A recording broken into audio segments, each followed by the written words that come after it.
자, 지금 이 시간은요 257페이지 주택 저당 상환 방법입니다. 여기는 시험의 출제 빈도가 높기 때문에 별표 3개 이렇게 해서 정리하셔야 됩니다.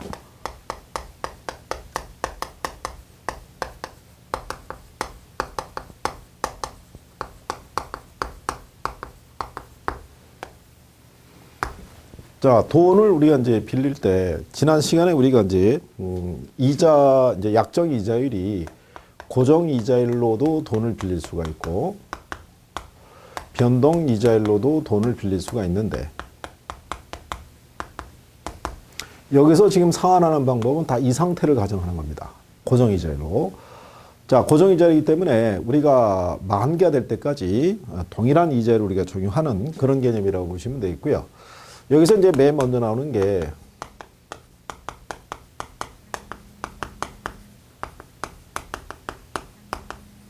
원금 균등 분할 상환 방식이 있어요. 우리가 이제 약어로 CAM 또는 CAM이라고도 얘기하는데요. 제목에서 설명하죠. 뭐를 원금을 균등하게 분할해서 상환한다. 그렇죠? 네. 그러면 얘는 대출 기간 동안에 동일한 원금을 우리가 납입하는 방식이에요. 융자금이 있고 납입 횟수가 이렇게 주어져 있을 때 이걸 왜 납입 횟수라고 얘기하냐면요. 돈을 빌려서 갚을 때 1년을 단위로 1년에 한 번씩 갚을 수도 있고요. 아니면 매월을 단위로 갚을 수가 있어요. 그죠? 네. 그러니까 가령 예를 들어서 이런 내용이죠. 자, 1,000만 원을 빌렸는데 10년의 기간으로 빌리면 10으로 나누겠죠. 그런데 얘가 만약에 월 단위라고 그러면 1년은 12달이니까 이게 120월로 이렇게 나눠지겠죠. 그러면 원금의 크기가 달라진다는 얘기죠. 그렇죠? 네. 자, 근데 우리가 그 밑에 가게 되면요. 얘가 박스로 되어 있어요. 대출 금액이 얼마라도 하면 1,000만 원이고요. 그 다음에 기간은 몇 년이냐? 그러면 20년이다. 뭐 이런 식으로 우리가 나눌 수 있죠. 그러면 1,000만 원을 20으로 나누면 원금이 50만 원이 나오겠죠. 그렇죠? 그러면 이거를 그 박스에 우리가 이렇게 대입해 보는 거예요. 자, 이게 이제 기간이 있고요. 그 다음에 이제 잔액이 나와 있죠. 저당 잔액.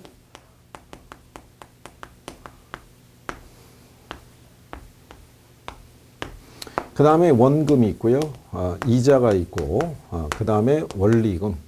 이걸 원리금이라고 얘기하기도 하고요. 저당 지불액. 이렇게도 얘기를 해요. 같은 표현입니다. 자, 그러면 초기에 빌렸을 때 저당 잔액이 1,000만 원이죠. 그렇죠? 네.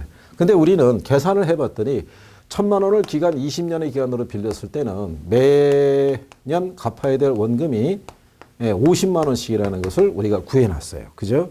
그럼 거기에다가 이자를 이제 우리가 지급할 때, 근데 여기 보면 1년 차부터 이제 원금 상환이 이루어지는 거는 융자를 받자마자 원금 상환이 이루어지는 건 아니죠. 1년이 경과했을 때부터 이제 상환이 이루어지니까 여기다 이제 이자가 가산이 되는데 조건이 이자율이 몇 프로라고 그랬냐면 10%다 이렇게 주어졌어요.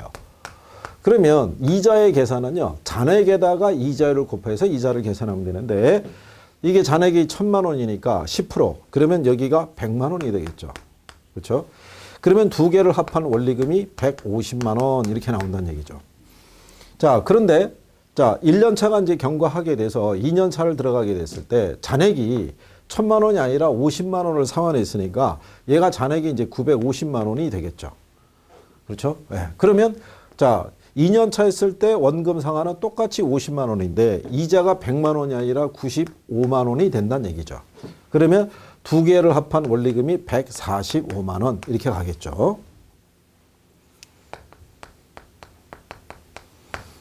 자, 그러고 난 다음에 이제 3년 차에 들어갔을 때 또 상환을 해야겠는데 이때는 잔액이 950만 원이 아니라 50만 원을 상환을 했으니까 잔액이 이제 900만 원이 된 상태에서 3년 차에 이제 상환이 들어가면 똑같이 원금은 50만 원이고요.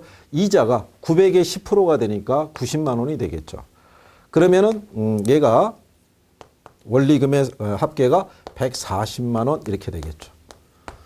자, 그러면 이거 표를 보시면은 아시겠지만 자, 시간이 경과하면 경과할수록 뭐는 원금은 균등한데 뭐가 줄어들어요? 이자가 줄어들죠. 이자가 줄어드는 이유는 이자의 계산이 잔액에 부과하기 때문에 잔액에다가 동일한 이자를 적용하니까 이자는 점점점 줄어들죠. 그러니까 원리금이 점점 어떻게 돼요? 줄어들겠죠. 그래서 원금 균등 분할 방식을 우리가 체감식이라고 얘기를 해요. 체감식. 얘를 무슨 식으로 한다? 체감식. 그러면 이것만 봐도 여러분들은 이 방식의 특징을 알 수 있죠. 예, 시간이 갈수록 원금은 균등한데 저당 지불액은 점점 줄어들더라. 이런 얘기죠. 그렇죠? 그래서 그렇게 여러분들이 구별하시면 되겠고. 자, 그 다음에 그 밑에 가시면 원리금 균등 상환 방식이 있어요. 그죠?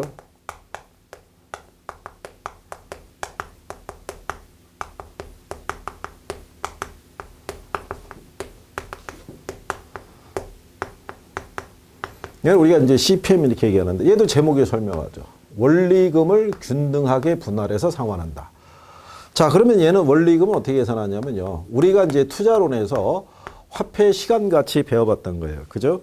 거기서 저당상수라고 배우셨던 기억이 있어요. 그죠? 원리금은 융자 금액에다가 저당상수를 곱하면 돼요. 그러면 이제 원리금을 구할 수 있다는 거죠. 그렇죠? 네. 그러면 원리금을 계산할 때 그러면 여기서도요. 조건이 먼저 여러분들이 한 페이지로 들어 넘기시면 258페이지에 상단 박스에 나와 있어요. 융자 금액은 동일하게 1,000만 원이라고 지금 주어진 거죠. 자, 저당 상수가 이자율 10% 기간 20년일 때 0.117460이라고 이렇게 주어지는 거예요. 그러면 요거를 우리가 대입을 하게 되면요. 기간 동안에 174만 74,600원. 그렇죠? 이런 식으로 원리금이 구해진 거예요. 그러면 자, 이거를 우리가 또 하나의 표에다가 이렇게 확인을 해 보면요. 자, 이게 기간이 될 것이고요. 이게 저당 잔액. 자, 원금이고요. 이자고요. 원리금 이렇게 돼 있는 거죠.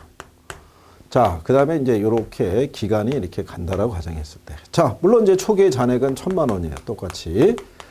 자, 그러면 여기서의 원리금은 우리가 계산해 봤더니 이렇게 나왔잖아요. 그죠? 그러니까 시간이 갈수록 우리는 이 원리금은 균등하다는 얘기예요. 만개될 때까지. 그렇죠? 자, 그런데 이 원리금에서 원금하고 이자가 차지하는 비중이 이제 틀려지는 거죠. 1년째 경과했을 때 이제 우리가 갚아야 했을 때. 이 117만 원에서 이자가 차지하는 게 얼마냐면 100만 원이죠. 그럼 왜 100만 원이냐? 얘도 이자가 10%니까. 1,000만 원에 10%니까 이게 얼마? 100만 원. 그렇죠? 그러면 117만 원에서 100만 원이 이자라는 얘기는 나머지가 원금 상환이라는 얘기죠. 17만 4,600원이. 그렇죠? 네. 그러면 이게 이제 1년차 때 이렇게 갚았고요. 2년차가 됐을 때 갚을 때 잔액은 1,000만 원이 아니겠죠. 거기 나온 것처럼 982만 5,400원 이렇게 나오는 거죠. 그렇죠? 그러면 우리는 여기에 대해서 원리금은 똑같은데 이자가 차지하는 비중이 틀려지죠. 원래 100만 원이었는데 잔액이 982만 원이니까. 그렇죠? 그러니까 얘가 98만 2,500원이 이자가 되는 거죠. 그렇죠? 그러면 상대적으로 117만 4,600원에서 이자가 차지하는 비중이 얘보다 적어졌죠. 그럼 원금 상환분이 상대적으로 커지겠죠. 그러니까 19만 2,100원의 원금 상환이 이루어지는 거죠. 자, 그러고 난 다음에 이제 3년 차가 됐었을 때 상환 들어가는 2년 차의 잔액은 982만 5,400원에서 19만 2,100원을 우리가 갚았잖아요. 그러니까 잔액이 얼마가 되냐면 963만 3,300원 이런 식으로 나간다는 얘기죠. 그렇죠? 네. 그러면 여기서 117만 원, 원리금 상환은 똑같죠? 근데 이자가 98만 원이 아니라 잔액이 963만 원이니까 그럼 이때 이자는 얼마가 되겠어요? 96만 3,300원 이렇게 가겠죠. 그럼 상대적으로 뭐가 또 커져요? 원금 상환이 커지겠죠? 그래서 21만 1,300원 이렇게 가겠죠. 자, 그러면 이거를 여러분들이 보시면 아시겠지만 이 조건하에서는 원리금은 어떻다는 거예요? 균등하죠. 그죠? 자, 원리금은 어떻다? 균등하다. 그렇죠? 근데 시간이 경과할수록 이자는 어떻게 해야 돼요? 줄어들죠. 근데 원금은 점점점 어떻게 돼요? 증가하죠. 이런 구조예요. 그렇죠? 네. 자, 그러면 이게 이제 출제자들이 뭐하고 뭐를 많이 비교하냐면요. 원금하고 원리금을 비교를 많이 해요. 그죠? 그럼 물론 점증식이라는 것도 존재를 해요. 근데 점증식에 대한 거는 말 그대로 가면서 원리금이 점점 증가하는 방식인데, 자, 걔는 가령 들어서 이런 방식이라고 생각하시면 돼요. 우리가 점증 또는 체증식이라고 얘기를 해요.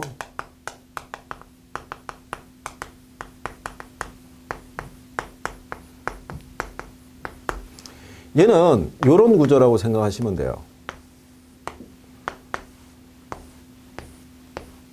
자, 이게 이제 기간이 되고요. 이게 저당 잔액이고요. 원금이고 이자고 그다음에 원리금 이렇게 돼 있다 그러면 기간이 이제 이렇게 가 있다 이거죠. 자, 그러면 잔액은 똑같이 1,000만 원이에요. 그 원래 1,000의 이자율 10% 개념하게 되면 이자만 갚아야 되는 게 100만 원 수준인데, 얘네는 원리금이 초기에 얼마로 주냐면 한 85만 원 이렇게 주는 거예요. 그러면 첫 해 갚아야 될 이자도 똑같이 10%라고 가정하면 이자만 갚아야 될 게 100만 원인데, 원리금의 합계가 85만 원이라는 얘기는 이자도 제대로 지금 못 갚는다는 얘기잖아요. 마이너스 15만 원.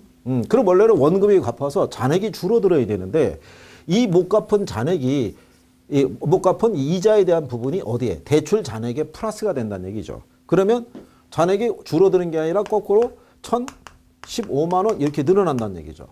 그래서 초기에 오히려 융자 잔액이 이렇게 커지는 부의 상환에 대한 문제가 발생할 수도 있는 게, 그게 점증식의 논리라고 생각하시면 돼요. 그러니까 이거는 초기에 소득이 낮은 사람에게 유리한 방식이다 이렇게 얘기할 수도 있는 거죠. 자, 그러면 먼저 원금하고 원리금을 한번 여러분들이 비교를 해보시게 되면, 자, 먼저 이렇게 생각해 보세요. 우리가 요거를 기준으로 할 때 그 258페이지 가시면 하단에 양거래 4번에 원금, 원리금, 체증식의 비교 이렇게 돼 있어요. 그죠? 예. 자, 차입자의 첫 해, 이제 물론 대출 조건 다 똑같다는 거예요. 첫 해 월 불이백이 가장 많고, 첫 해 월 불이백 이후에 납부의 만기 전에 중도 상환할 때 미상환 대출 잔액이 가장 적게 되는 게 그게 원금이죠. 그죠? 자, 첫 해 월 불이백이 있죠. 똑같은 조건, 1,000만 원의 이자율 몇 프로? 10% 조건일 때, 얘는 첫 해 상환이 150이에요. 얘는 117만 원이에요. 얘는 85만 원이에요. 얘가 제일 크다는 얘기죠. 그죠? 원금이. 네, 이걸 이제 알아두시면. 그리고 중도 상환하더라도 얘가 원금 상환이 제일 많이 이루어졌기 때문에 잔액이 제일 빨리 많이 줄어들어요. 그렇죠? 비교하시게 되면. 그 다음에 259쪽에 가면 같은 논리죠. 자, 대출 실행 시점에 그 총부채 상환 비율이 가장 높고, 대출 실행 후에 10년이 되는 시점에 대출 비율이 가장 낮은 것도 원금이죠. 왜? 원금 상환이 가장 빨리 이루어지면 잔액이 그만큼 빨리 줄어든다는 얘기죠. 그렇죠? 950, 900 이순서고, 982, 963. 얘는 거꾸로 초기는 잔액이 오히려 커지는 부분이니까. 그래서 원금 균등 분할 상환 방식은요, 대출자 측에서 볼 때 원금 회수 위험이 얘가 제일 작아요. 그렇죠? 빨리 회수가 되니까. 자, 그 얘기예요. 자, 그 다음에 259쪽에 다시 자 상단 보면은 단가로 4번에 원리금 균등 분할 방식은 원금에 비해서 초기에는 원리금의 지불액이 적다. 그렇죠. 150, 145, 140인데 얘는 그냥 계속 117만 원씩이죠. 그죠? 그러니까는 원리금의 지불액은 얘가 제일 큰 거예요. 얘가 작고. 자, 단가로 5번에 보면 원리금은 원등에 비해서 대출 초기에 소득이 낮은 차입자에게 유리하죠. 얘가 상환 부담이 크니까 얘가 더 유리하죠. 그러나 세 가지를 비교하게 되면 얘가 제일 유리하죠. 소득이 제일 낮은 사람에게는. 그거를 이제 얘기하고 있는 거죠. 그리고 이제 단가로 6번에 중도 상환 시 차입자가 상환해야 되는 저당장금은 원리금이 원금보다 많죠. 얘가 원금 상환이 빨리 이루어졌으니까. 그죠? 2년 차에 상환한다 했을 때는 얘는 잔액이 900이지만 얘는 963만 원이니까. 그렇겠죠? 네, 그런 얘기죠. 자, 그 다음에 단가로 7번에 가면 원리금 균등 분할 상환 방식에 의하면 대출 기간 중에 매월 납부하는 원리금 상환액 중에서 원금 분할 상환액의 규모가 점점 증가하죠. 원리금 균등에서 이거는 균등한데 가면서 얘는 증가하죠. 점점점. 근데 얘는 점점점 감소하는 그런 구조가 되겠죠. 그러니까 얘네는 그런 형태를 띠고 있다는 걸 제목상에서도 우리가 확인할 수가 있죠. 그렇죠? 자, 그 다음에 단가로 8번에 가면 원리금은 점증에 비해서는 초기에 자금 회수가 빠르죠. 얘는 오히려 초기에는 상환이 더디니까 얘하고 비교하면 얘가 빠르죠. 근데 얘하고 비교하면 얘가 빠르다는 얘기는 전체적으로는 얘가 원금 회수가 제일 빠르다는 걸 알 수가 있죠. 그렇죠? 그리고 단가로 9번에 가면 점증상환 대출 방식은 초기에는 차입자의 원금 상환 부담이 원리금과 원금에 비해서 작죠. 그렇죠? 네. 이 표를 가지고 여러분들이 이렇게 한번 인식을 하시게 되면 우리가 259쪽의 하단 박스에 그 구별을 해놨는 거예요. 저당 지불액의 증감, 초기의 저당 지불액의 초기, 그 다음에 저당 잔액 대부비율, 총납부의 이자 부담에 대한 부분을 우리가 박스로 구별할 수 있다는 얘기죠. 그렇죠? 네. 그러니까 이걸 지금 현재 258페이지 하단에서부터 259쪽에서부터 이렇게 쭉 나열되어 있는 것들이 시험상에서 자주 활용하는 것들이에요. 그러니까 이 문장을 내가 이해할 수 있으면 여러분들이 이거를 다 정리가 되신 거예요. 그러니까 이게 상당히 중요한 거죠. 그렇죠? 네, 그래서 여러분들이 이 세 가지 파트에 대해서는 반드시 정리를 잘 해주셔야 되는 거죠. 시험상에서 잘 물어보는 겁니다. 그래서 저당 상환 방법에 대해서는 반드시 숙지를 좀 해두셔야 된다는 거 중요한 겁니다. 자, 그 다음에 페이지 넘기시면 260페이지에 한국 이제 주택금융공사에 대해서까지 우리가 정리를 해보죠.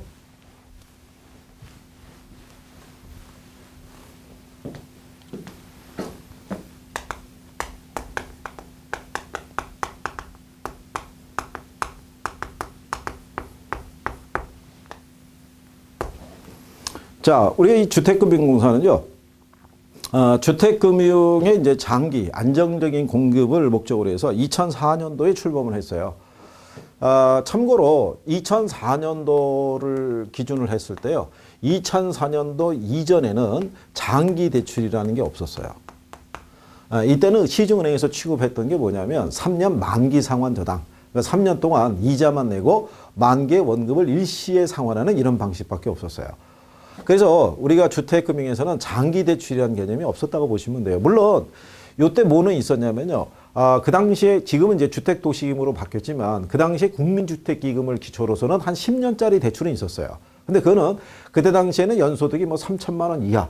그렇죠? 그래서 소득이 낮은 사람에게만 제한적으로 적용되는 경우고 일반적인 가게에서는 그 조건을 충족해서 대출받기는 쉽지 않았다는 얘기죠.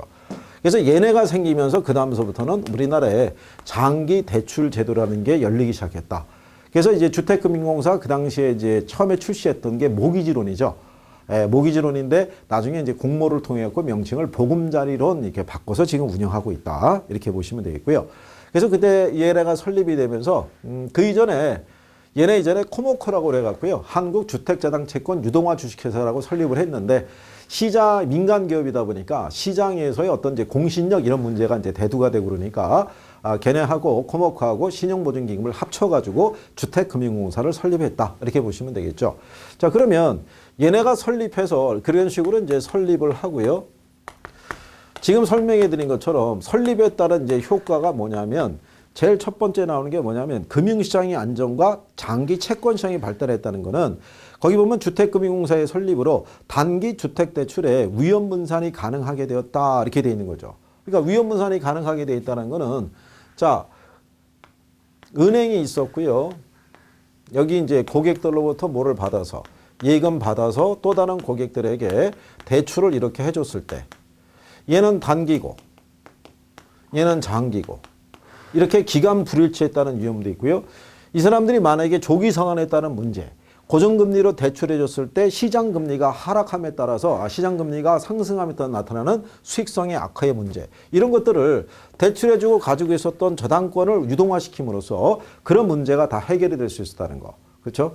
그래서 장기 채권 시장이 우리가 발달하게 돼 있다는 거. 그리고 서민과 중산층의 내 집 마련 기회를 확대시켰다는 것도 장점인데 물론 이제 현실적으로는요, 보금자리론의 원리금 균등분할 상환 방식 기준하게 되면 아직도 원리금 상환에 대한 규모가 크기 때문에 중산층 이상에서만 아마 혜택이 조금 더 많지 않을까 이렇게 생각을 하죠. 그러면 얘네 주요 업무라는 게 있어요. 그래서 얘네는 보금자리론 하고요, 적격대출 있죠. 이거를 우리가 공급을 해주는 거예요. 이제 여러분들 이제 뒤에서 배우겠으나 보금자리론에 소요되는 자금을 주로 이제 증권을 발행을 해서 이제 조달을 하고 있다. 이렇게 생각하시면 되겠고요. 그 다음에 이제 주택 보증을 이제 해주는 거죠. 전세자금 대출, 아파트 중도금 대출에 대한 보증서를 발급하고 있고요. 그 다음에 주택연금을 공급하고 있다는 얘기는요. 연금을 직접 지급하는 게 아니라 이제 뒤에서 배우시겠으나 연금에 대해서 갑이라는 사람이 주택연금을 만약에 받고 싶으면은 주택금융공사에 가서 상담을 하는 거죠. 상담을 하고 여기서 이제 만약에 대출 연금 받을 수 있는 요건이 된다 그러면 이 사람은 이제 주택금융공사가 이제 위탁 판매 기관으로 지정하는 이제 은행을 가면 되죠. 갈 때 여기서 뭐를 발급해 주냐면 보증서를 발급해 주는 거죠. 이 사람에게 연금을 만약에 대출해 줄 때 혹시 나중에 문제가 있으면 누가 주택금융공사가 지급 보증해 주겠다 이런 얘기죠. 그러니까 거기에 따른 지급 보증을 해주고 있다 이렇게 보시면 되겠고요. 그 다음에 유동화 증권을 발행하고 있다는 거. 요거 네 가지가 주요 업무라고 보시면 돼요. 이것도 시험에서 한번 활용했던 선례가 있습니다. 다음 중에서 주택금융공사의 주요 업무에 해당하지 않는 게 뭐냐 이렇게 주어져 있는 거죠. 자, 그럴 때 얘네가 이제 취급하고 있는 것 중에 하나가 뭐냐면 디딤돌 대출이라는 게 있어요. 예. 그리고 난 다음에 뒤로 넘어가시게 되면 262쪽에 보금자리론 이렇게 돼 있어요. 그래서 얘네들을 양쪽에 박스로 이렇게 구별해 놨는데 이번에 그 보금자리론하고 그 다음에 디딤돌 대출에 대해서 이게 약간 이제 수정이 됐어요. 2017년 들어오면서 이제 적용을 새롭게 하는 건데 이유가 뭐냐면 지금 우리나라 가계부채가 만만치 않다는 얘기죠. 심각한 수준이죠. 가계부채가 뭐 예를 들어서 어마어마한 게 규모다. 우리나라 1년 GDP를 상회하는 수준이다. 뭐 이렇게 생각하시면 돼요. 뭐 13조 뭐 이렇게 된다니까 어마어마하죠. 예. 그러다 보니까 이게 이제 좀 문제가 좀 심각해지지 않을까 싶어서 이쪽에 대출에 대한 이제 규모를 이제 줄이기 위해서 하는 거죠. 그래서 먼저 이쪽에 보금자리론 262쪽에 박스에 보시면요. 나중에 이제 요 자료는 인터넷상에서 이제 자료가 올라가니까 그 자료 또 확인하시면 되겠는데 보금자리론에서 이제 그쪽에 보면 맨 위에 대출 만기, 금리, 상환 방식, 조기 상환 수수료, 대출 한도가 있어요. 대출 한도가 최대 대출 금액이 5억 원으로 돼 있는데 5억 원을 3억 원으로 바꿔주시면 돼요.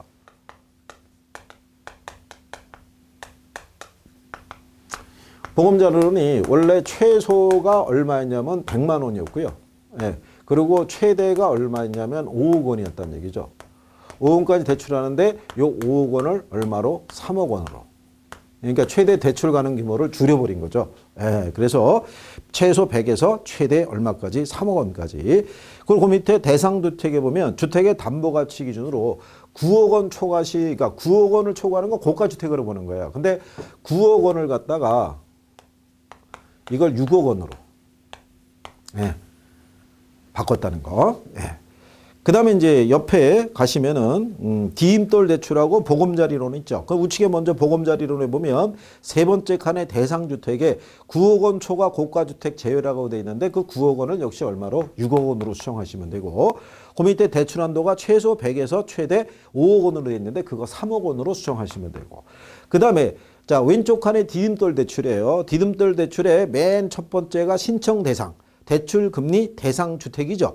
자, 공부상 주택인데 단 주택 가격이 6억 원 초과라고 되어 있는데 그 6억 원을 5억으로 바꿔주시면 돼요. 이건 디딤돌 대출이에요. 그렇죠? 네. 대신에 대출 한도는 최대 2억 원인 거는 변화가 없어요. 그렇죠? 예, 왜냐하면 여기서는 이제 아무래도 소득 수준을 기준으로 해서 이제 적용을 하다 보니까 이제 그런 부분이 있죠. 부부 합산 연소득이 6천만 원 이하야 되고 생애 최초로 대출 받을 때는 7천만 원 이하까지도 우리가 허용을 가능한데 그래서 이제 서민들이 주택을 마련하는 과정이니까 대출 한도만큼은 여기는 손대질 않았고요. 보금자리로는 5억에서 3억으로 줄였다는 거. 예, 그거는 이제 수정한 거는 알아두셔야 돼요. 왜냐하면 이게 수정한 게 올해 여러분들 그 올까지 한시적으로 운영을 하고 만약 경기가 좀 좋아져서 한시 운영하고 2018년도부터는 정상적으로 다시 돌아갈 겁니다. 이러면은 올해 시험 문제에 반영될 소지가 없어요. 예, 1년을 한시적으로 움직이는 제도는 거의 시험에 안 나와요. 그런데 만약에 이게 앞으로도 경기가 회복될 가능성이 없고 가계부채에 대한 불안감이 점점점 급증이 된다 그러면 한동안 이게 계속 적용할 수가 있거든요. 예, 그러면 수정된 거를 기준으로 활용할 가능성도 있어요. 그래서 그 부분에 대해서는 나중에 우리가 문제 풀이할 때 또 추가로 변화된 사항이 있으면 또 거기서 알려드리도록 하겠습니다. 자, 그 다음에 263페이지에 가시면요. 자, 양가로 6번에 최대 대출 가능 금액의 계산이라고 되어 있어요. 여기도 별표하셔야 돼요. 여기도 별표를 2개 하셔가지고, 이거를 기준으로 융자 가능 금액을 계산하는 거를 여러분들에게 이제 물어볼 수 있는데, 근데 여기에서도, 자,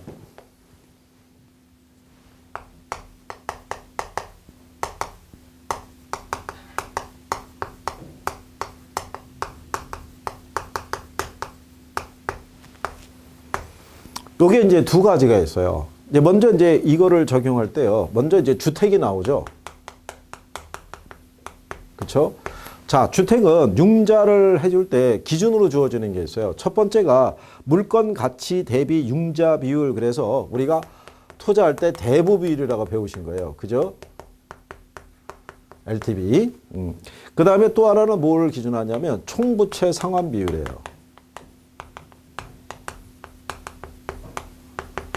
네, 이거를 기준으로 적용을 해요.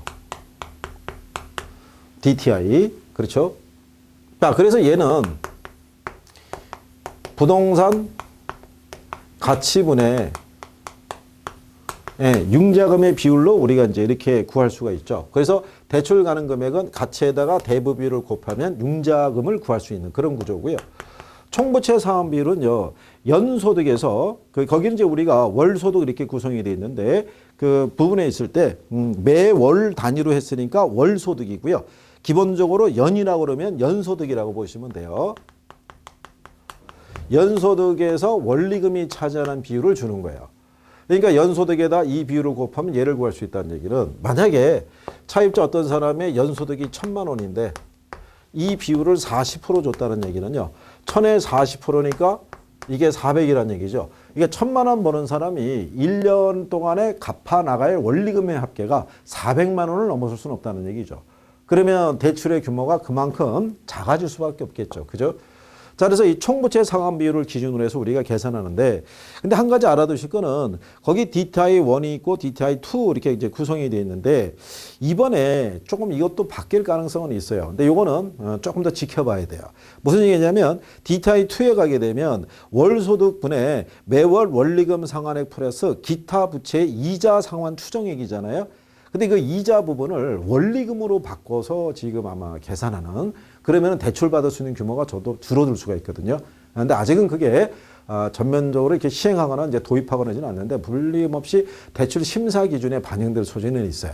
그래서 일단은 요거를 가지고 이제 우리가 구별할 때요. 그러면 대부비를 통해서 융자 가능 금액을 우리가 계산할 때는요. 그냥 부동산 가치에다가 뭐를 곱하면, 대부비율을 곱하면 융자 가능 금액을 우리가 구할 수 있어요.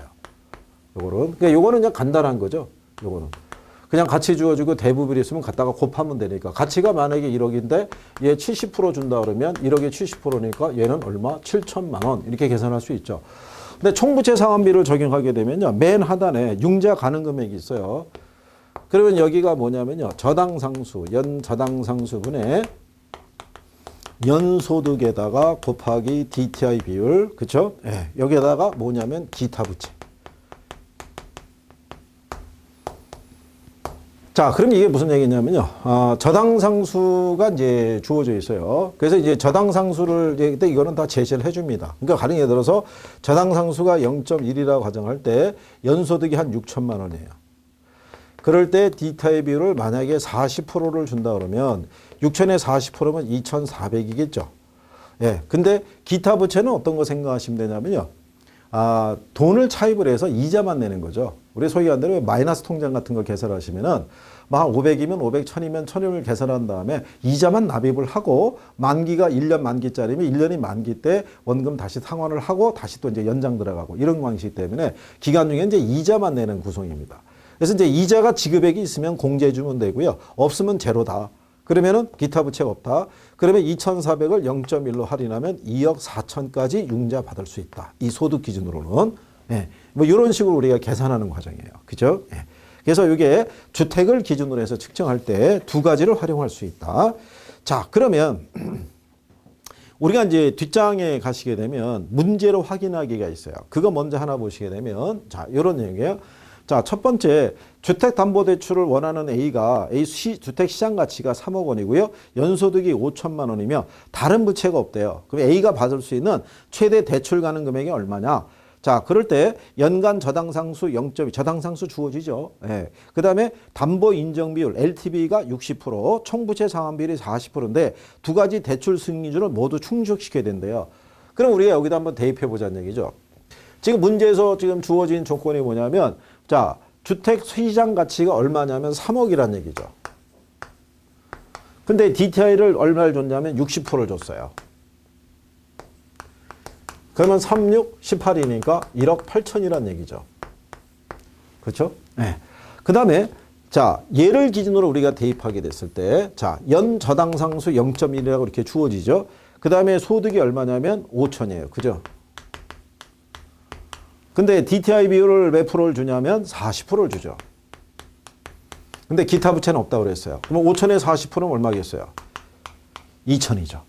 그럼 2천을 0.1로 할인하면 2억이 되죠. 그런데 대출 심사 기준이 두 가지를 다 충족시켜야 된대요. 그러면 최대 융자가 가는 금액은 1억 8천이죠. 작은 거. 왜? 2억을 대출해주면 많이 받을 수 있는데 이 조건은 충족이 안 되잖아요. 넘어서니까. 그렇죠? 예. 그러니까 두 가지 조건 중에서 작은 거를 이렇게 선택하시면 되겠죠. 예. 그러니까 이렇게 계산하는 방식이에요. 그래서 이게 연간 저당상수 이렇게 돼 있을 때 이런 걸 다 제시를 해줍니다. 그러니까 갖다 공식에다가 뭐만 하면 되냐면 단순 대입인 거예요. 단순 대입. 만약에 기타 부채가 있어서 기타 부채를 빼라고 그랬으면은 여기 만약에 500이 있다 그러면 남는 게 1,500이죠. 0.1로 할인하면 1억 5천. 그죠? 예. 이렇게 해서 우리가 구할 수 있는 방법이에요. 이게 주택 기준이라고 생각하시면 돼요. 그죠? 요걸 나중에 문제집에 우리가 문제 여러 개가 반영돼 있으니까 그때 한 대여섯 문제 풀어보시면 뭐 감이 다 오실 거예요. 그 다음에 요즘은 얘들도 내요. 상가. 자, 상가도요. 260페이지 맨 상단에 가면 상가도 이거랑 똑같아요. 대부별 적용하는 거는. 그렇죠? 얘를 적용해서 한다는 얘기는 상가의 가치에다가 뭐 곱하면 대부별 곱하면 융자 가능 금액을 이렇게 계산할 수 있어요. 자, 요거 적용할 수 있고요. 그 다음에 두 번째가 뭐 기준하냐면요. 현금 수지 기준이에요. 자, 이때의 현금 수지, 현금 흐름은요. 순영업소득을 기준으로 합니다. 우리가 앞에서 자 지난 시간에 부채 감당률 배운 거 기억하시죠? 부채 서비스액분의 순영업소득, 순영업소득으로 융자금 갚을 수 있느냐? 그거 물어볼 때 현금 수지를 기준하게 되면요. 공식이 이렇게 돼요.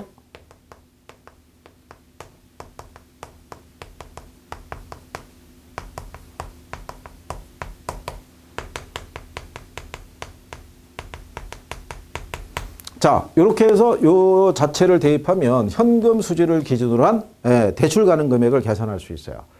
이게 또 그 밑에 이제 우리가 문제를 확인하기 가셔서 2번을 보시면 시장 가격이 5억 원이고 순영업소득이 연 1억 원인 상가를 보유하고 있는 A가 추가적으로 받을 수 있는 최대 대출 가능 금액은 이렇게 돼 있죠. 그래서 그거를 가지고 여러분들이 계산할 수 있으면 되겠죠. 그러면 얘를 적용할 때의 대부 비율이 대출 수준이 다 충족되는데 담보 인정 비율이 얘 몇 프로 줬냐면 60% 줬어요. 그렇죠? 근데 상가의 가치가 얼마, 시장 가격이 얼마? 5억이란 얘기죠. 5억에 60%면 5, 6, 30이니까 얘는 얼마? 3억. 이 조건으로는 3억을 대출받을 수 있죠. 그런데 이 조건을 하면 얼마를 대출받을 수 있느냐? 자, 일단 순영업소득이 얼마라고 그러냐면 1억 원이라고 그랬어요. 그죠? 그 다음에 거기에 봤더니 부채 감당률이 2 이상이라고 했으니까 2가 되겠죠. 그 다음에 연간 저당 상수가 얼마냐면 0.2예요. 그죠? 그래서 이거를 계산하시게 되면 2 곱하기 0.2 하면은 0.04 이렇게 떨어져요. 그러면 1억 원을 0.04로 하게 되면 이게 2억 5천 이렇게 나옵니다. 그러면은 두 가지 조건을 다 충족시켜야 되니까, 그렇죠? 근데 여기서 추가적으로 받을 수 있는 최대 대출 가능 금액을 우리가 얘기하는 거죠. 근데 기존에 기존 저당 대출금이 얼마가 있냐면 1억 원이 있다는 얘기죠. 박스의 맨 마지막에. 그러면 2억 5천을 대출받을 수 있는데 기존에 1억의 대출이 있으니까 추가적으로 받을 수 있는 거는 1억 5천을 받을 수 있죠. 1억 5천을. 그래서 여기서는 계산 문제가 이거 아니면 이거 둘 중에 하나예요. 나올 수 있는 게. 그렇기 때문에 요거는 이제 연습만 조금 되시면은 충분히 맞출 수 있는 문제가 돼요. 예전에는 여기만 냈어요. 물론 초기에는 이게 나온 적이 있어요. 초기에 이게 나왔는데 학생들이 이게 좀 힘들다고 보고 계속 이것만 냈거든요. 그런데 이번엔 또 두 개를 같이 구하고라도 이렇게 출제를 하니까 그렇게 여러분들이 구별하시면 되겠고요. 그 다음에 265쪽에 가면 주택연금 제도라고 있어요. 자, 요 주택연금에 대한 거는요. 뭐하고 이제 비교하시면 되냐면